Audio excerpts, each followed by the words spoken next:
Imagine this, an anomaly lurking in the dark, right here in our own solar system. Hidden not in some distant star system or the cold void between galaxies, but in the shadowed regions of space we thought we knew. It watches, it listens, and perhaps it waits. For centuries humanity has gazed into the night sky, believing we were alone, or at the very least, the first intelligent civilization in this small corner of the cosmos. We built telescopes to scan the heavens, sent probes beyond the planets, and listened for whispers from the stars. But what if we had been looking in the wrong direction all along? What if the greatest mystery of the universe wasn't light years away, but right here, in our own backyard? The discovery began quietly, too quietly. No grand announcement, no sudden breakthrough, just a faint, almost imperceptible anomaly, buried in the background noise of space. A signal, weak, fragmented, and ancient beyond reckoning.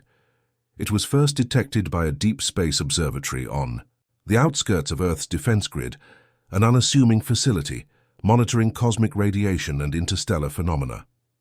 At first, the signal was dismissed as interference, perhaps a remnant of some distant pulsar or a trick of solar radiation against the vast electromagnetic web of the cosmos. But there was something odd. It wasn't random. It wasn't natural. Hidden beneath the static, a rhythm emerged, structured pulses repeating in cycles too precise to be a mere accident of nature. The researchers who discovered it were perplexed. They ran it through every known database, searching for a match, comparing it to quasars, black hole emissions, even the erratic pulses of neutron stars. But nothing fit. For weeks they debated among themselves, convinced it was an error. Then, as more data poured in, the pattern became clearer. The signal wasn't just structured, it was evolving, shifting, adapting, as if reacting to something. And then came the most disturbing revelation of all. The signal wasn't coming from deep space. It wasn't some long-lost transmission from an alien world drifting across the stars. It was coming from within our own solar system. At first, the location was uncertain. The transmission seemed to shift, as though it were phasing in and out of reality. But with each passing day, the readings became more refined. And then, after months of analysis, the final coordinates were locked in. The signal was emanating from the Kuiper Belt, a vast frozen wasteland of celestial debris that encircles our solar system beyond Neptune, but there was no visible source. No artificial structure, no spacecraft, nothing that suggested intelligent design. It was as if the transmission was bleeding out of the void itself. For the scientific community, this was an impossibility. Her ghost signal with no origin, no explanation, yet undeniably there. But for those who had spent their lives searching for extraterrestrial life, it was a revelation. If it was artificial, if something, someone, was broadcasting this signal, then it meant we were no longer alone. A classified operation was launched, Project Echo. The objective was simple: send an unmanned probe into the Kuiper Belt to track the signal to its source and return with definitive proof. It was equipped with the most advanced stealth technology, its trajectory meticulously planned to avoid detection. 3 months into its journey, the probe vanished. No distress beacon, no malfunction alerts, no wreckage, just silence. A second probe was sent, this time fitted with an experimental quantum relay designed to transmit real-time telemetry, bypassing conventional signal delays. As it neared the source, its transmissions became erratic. The data feed was flooded with nonsensical readings, gravitational anomalies that shouldn't exist, energy fluctuations that defied physics. And then, just before contact was lost, a single image was transmitted back to Earth. A structure, massive, monolithic, ancient, floating in the abyss, half buried within the ice and debris of the Kuiper Belt. It wasn't a ship. It wasn't a station. It wasn't a natural formation. It was alive. The surface of the structure was in constant motion, shifting, flowing like liquid metal, yet with an organic quality that sent chills through the scientific teams analyzing the image. It pulsed with light, as though responding to the probe's presence, and then, just as quickly as it had appeared, the transmission cut out. The probe was gone. Panic spread through the highest levels of government. The implications were staggering. If this thing was artificial, if it was built, then who or what had created it? And more importantly, was it abandoned, or had it simply been waiting? In secret, military strategists and top scientists gathered to discuss their next move. Some believed it was a lost relic, a drifting monument of a forgotten civilization. Others feared the truth was far more terrifying. What if this civilization, this entity, wasn't an intergalactic visitor, but something far older? What if it had never left? For the first time in human history, the terrifying realization sank in. We weren't the first to call this solar system home. Something else had been here before us, something that had survived the birth and death of worlds, the rise and fall of empires lost to time. And now it knew we were here. For weeks, the image of the structure haunted those who had seen it. Scientists, military officials, and intelligence analysts pored over the data, searching for explanations, any explanation, that could rationalize what they had witnessed. But there was no precedent for this, no theories that accounted for an artifact of this magnitude hidden in our own solar system. The structure's dimensions alone defied logic. According to the final readings transmitted by the probe, it was vast, hundreds of kilometers across, larger than some moons, yet composed of materials that didn't match anything found on Earth or anywhere else in the known universe. The outer shell seemed to absorb light rather than reflect it, shifting unpredictably between solid and fluid states. It was an impossibility, something that shouldn't exist. And yet, it did. Then came the most unsettling part. The probe had recorded something else in the moments before its transmission cut out. A gravitational anomaly, one that wasn't simply pulling objects toward it, but bending space itself. This wasn't just a derelict ruin floating in the outer dark. It was active. For those in the know, the implications were terrifying. If the structure was still functional, still exerting its influence, then who or what had built it? And more importantly, were they still inside? The world's most powerful governments convened behind closed doors. A secret coalition was formed, an alliance of scientists, military specialists, and intelligence operatives from multiple nations. Their mission was clear: uncover the truth about the artifact and determine if it posed a threat to Earth. For the first time in history, a unified human effort was mobilized to investigate something not of this world. A new kind of spacecraft was constructed in record time, outfitted with cutting-edge stealth technology, quantum communication arrays, and a crew composed of the best minds humanity had to offer. The ship, named Oblivion, was built for one purpose: to reach the anomaly and return with answers. But answers have a cost. As Oblivion approached the Kuiper Belt, the crew began experiencing something strange, an unshakable feeling that they were being watched. Instruments registered no foreign vessels, no transmissions beyond their own. And yet, something pressed against the edges of their awareness, a presence. At first it was dismissed as nerves, the natural anxiety of venturing into the unknown. But then anomalies began to manifest. Time itself seemed to behave erratically. Watches fell out of sync, shipboard clocks ran faster or slower, and crew members reported memories that didn't belong to them. Then the voices started, whispers, just at the edge of perception. Some were meaningless static, but others spoke in languages long forgotten. Some crew members claimed to recognize them, echoes of ancient Earth dialects lost to history. Others swore they heard their own voices, speaking words they had never uttered before.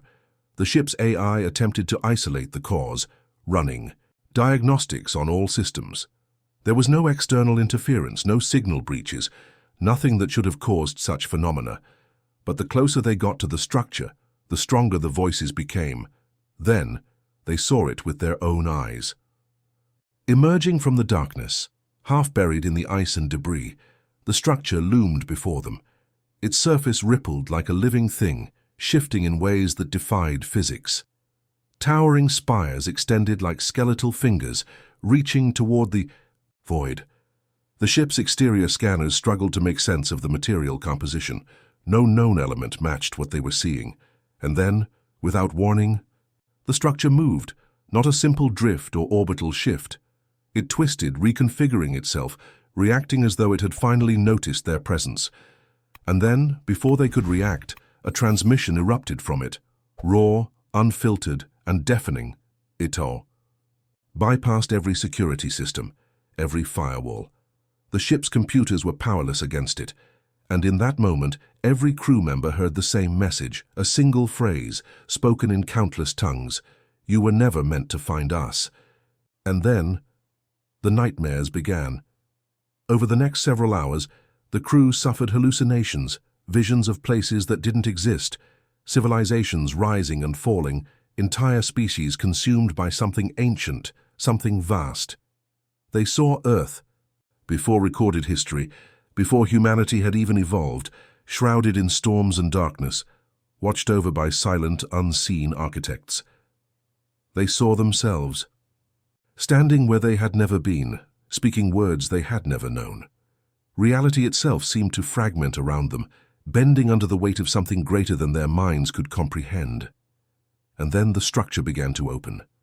A seam appeared along its surface, stretching wider and wider until the darkness inside swallowed the ship's floodlights. It was an invitation or a warning. The captain of Oblivion hesitated, knowing that whatever lay beyond that threshold was beyond human understanding. But they had come too far to turn back. With a single command, the ship advanced, and the darkness welcomed them inside. As Oblivion drifted into the vast, gaping maw of the structure, all external light faded. The moment the ship crossed the threshold, reality itself seemed to distort. Instruments malfunctioned. The quantum relay, designed to bypass conventional signal delays, ceased transmission. Earth lost contact. Inside, there was no sense of direction, no up or down. The ship's lights barely penetrated the void, swallowed by the oppressive darkness. The crew felt it instantly, an overwhelming pressure, as if an unseen force was pressing against their very consciousness. Then, the sea ship stopped moving, not by the captain's command, not by any mechanical failure. Some force had seized Oblivion mid-air, suspending it in place like an insect caught in amber. And then, the darkness began to shift. The interior of the structure was alive. Vast, pulsating walls of unknown material twisted and reformed, shifting between solid and liquid states. Geometric patterns flickered across their surface, like a language too ancient for human minds to comprehend. The air, if it could even be called that, was thick with an otherworldly hum, a vibration that resonated deep within the bones of every crew member. Then the whispers returned, no longer distant, no longer mere echoes at the edge of perception. They were clear now, speaking directly into their minds. And the words were not friendly. You have trespassed. The ship's AI flickered erratically. The lights dimmed. Every screen, every monitor displayed the same cryptic symbols, shifting, warping as though alive. The crew's vital signs spiked. Some clutched their heads, whispering in languages they had never learned. Others stood frozen, their pupils dilated, staring into the abyss before them. And then, without warning, the walls peeled open. What had seemed like a seamless expanse of living metal now unfurled into an impossible landscape. Vast corridors stretched outward in all directions, twisting in ways that defied Euclidean geometry. The corridors did not simply bend. They folded space, making it impossible to tell how far they extended or in which direction they led. And yet, one thing was clear. They were no longer alone. Figures emerged from the shifting walls, tall, elongated forms, their bodies shimmering like liquid obsidian. They moved with an eerie grace, their limbs stretching and contracting as if reality itself bent around them. They had no eyes, no mouths, no discernible features, yet the crew felt their gaze, piercing and absolute. Then came the visions. Not hallucinations, memories that did not belong to them. Images flooded their minds in an instant, A civilization older than Earth itself, predating humanity by millions, perhaps billions of years. They saw it rising in the darkness, flourishing in silence. They saw vast cities, suspended in the void, linked by immense conduits of flowing energy. They saw entire worlds reshaped at will, sculpted by forces beyond comprehension. They saw the architects of this forgotten empire, beings whose presence warped time and space itself, and they saw their war, a war that had not been fought with weapons but with existence itself. It had been an extinction unlike any in history, not of a species, not of a planet, but of concepts, of possibilities. The enemy had not been another civilization, it had been something deeper. Something that lurked in the folds of reality itself, something that should not have been. The ancient ones had tried to fight it, to contain it.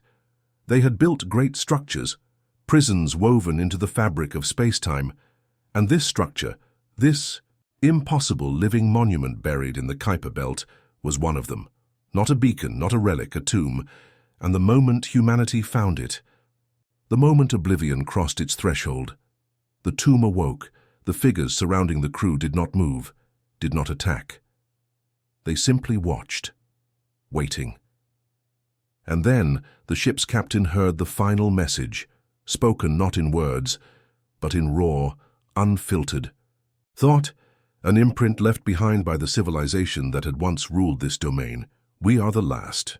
We sealed it away at the cost of all we were. You have undone our sacrifice. It is awake.